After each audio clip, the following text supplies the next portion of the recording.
I pulled up to the address, letting my engine idle long enough for the radiator to tick in protest.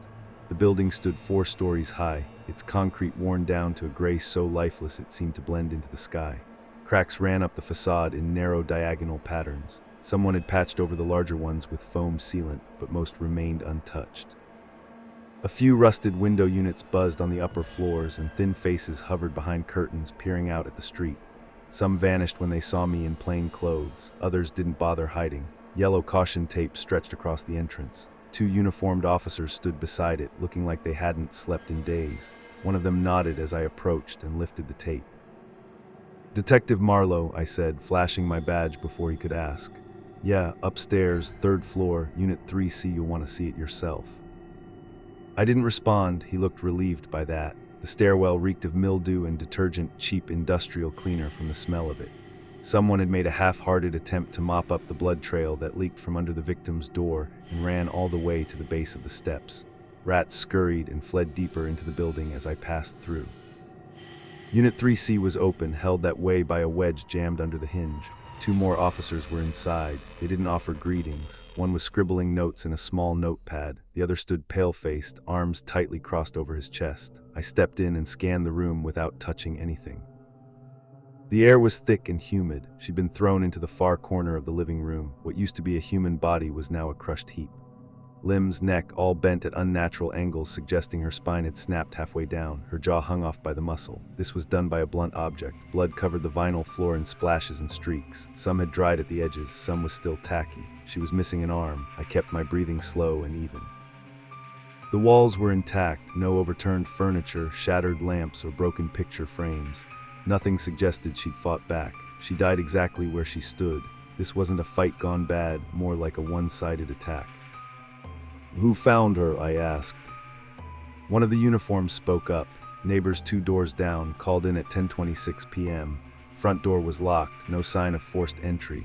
Chain was still set when we arrived. We had to kick it in. "Rats were already in the apartment when we got there," the other officer added. "Can't be sure how much damage they did, but she was definitely dead long before we showed up." That narrowed things in a way I didn't like. I moved closer to the body and examined her hands. Fingers were intact, no defensive wounds. I checked her mouth, gently lifting her chin with gloved fingers. Some blood, but that came from impact, not biting or gagging. Nothing under her nails, no debris, no hair or fibers clinging to her clothes. No bruising on her remaining hand, nothing that pointed to self-defense. It was just a normal apartment, 1 bedroom, open kitchenette, books stacked neatly on the TV stand, a wine glass drying beside the sink. She had been living here peacefully, though her fridge looked ransacked. Whoever did this, it was planned. I stepped back and let forensics take over. I needed to talk to neighbors and potential witnesses. The hallway was quiet when I stepped out, but not empty. A man in a gray tank top leaned against his doorway, arms crossed. His eyes looked sunken and wet. "You the one who called?" I asked. He shook his head. "No, that was Flora, end of the hall, but I heard it too." "Tell me what you heard." Loud, fast, no words, just screaming, maybe silent, not sure, definitely thudding and crashing. "Was that normal?" He scoffed. "Nah, she was really quiet. Never heard her on the phone, don't think she had anyone. Rarely brought people over." I checked his hands for any signs of bruising. I asked for an alibi. He gave me a cell phone log with a delivery time stamp. Peter arrived at 10:19 p.m. I moved on. The next 2 neighbors offered similar stories. One woman heard thumping, thought it might be a domestic fight, but wasn't sure. The guy across from the victim was working the night shift. All of them knew her by first name. None had complaints about her, let alone reasons to kill her. Then there was the older woman on the floor above. She wore a house dress, bare feet, and smelled like old laundry. "I knew something would happen," she muttered, standing halfway behind her door. "There's something in the walls, always scratching, always moving." "You mean rats?" I asked. Her eyes didn't change. "No, worse than that." I nodded but didn't write anything down. Age and isolation can twist minds. The last apartment I visited was directly above the victims. A man opened the door holding a toddler, face streaked with tears. The father didn't look much better. His hair stuck out in uneven clumps and his fingers trembled as he adjusted the child on his hip. "You're the detective," he asked. "They said someone would come talk to us. Did you hear anything unusual?" He nodded slowly. "It was bad. We heard a scream, sharp, quick, then pounding like it was vibrating into our bones." He looked toward the stairs. My son started crying immediately, then it stopped. "Did you see anyone?" "No, we didn't leave the apartment." "Do you have cameras?" "No, but I've got a baby monitor security cam with audio. It's on loop. I can send you the clip." I took his info, thanked him, and headed downstairs. Nothing was adding up. I asked around to see if there was any footage. The landlord had installed a barely functional DVR system years ago after a string of thefts. One camera faced the building entrance. Another focused on the third-floor hallway, right on the victim's door. The third feed blinked between static and frozen frames, useless. I reviewed the footage from the past 12 hours in silence, fast-forwarding, pausing whenever movement caught my eye.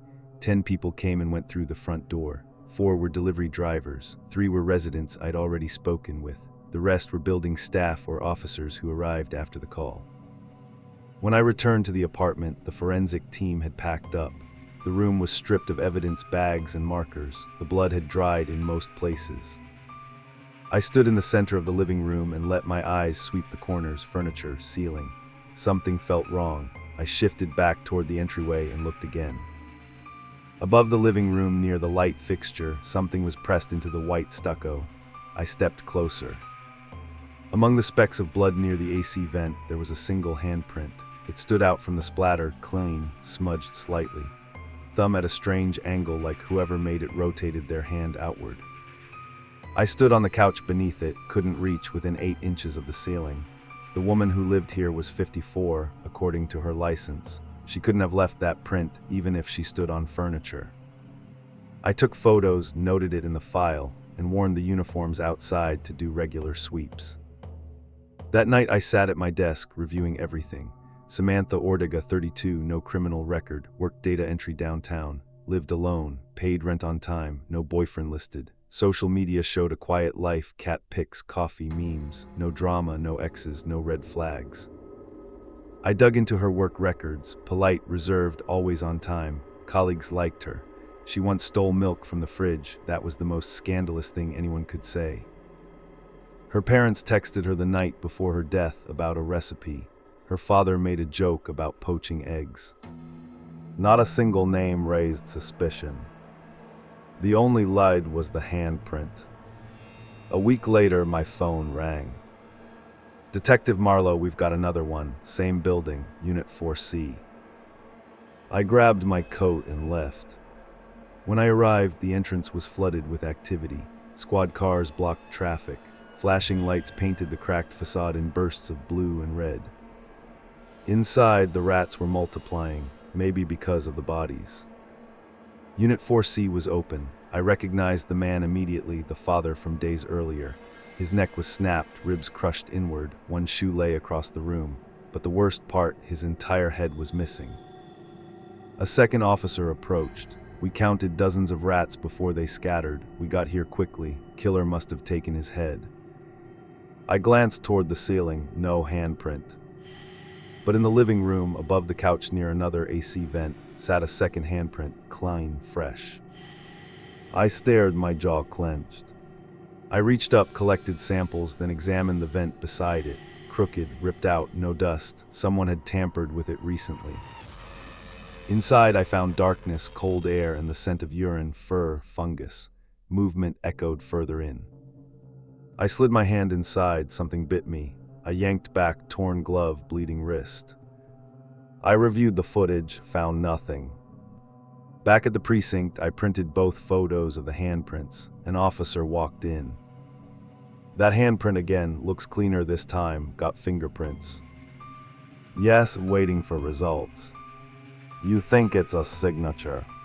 I didn't answer at first. Look, first victim was in 3C, next in 4C, same layout, and each time a handprint on the ceiling could be pointing to the next target. The officer lined in. You think there's a pattern? I think so. Later, the prints matched Samantha Ortega, dead for a week. Couldn't have left that print herself. Someone used her severed limb to make it. I knocked on 5C that evening. The tenant packed up in minutes. I stayed in the unit, armed, alert, waiting. At 3 a.m. I heard it crash, scream, silence. I rushed to 5D and saw it.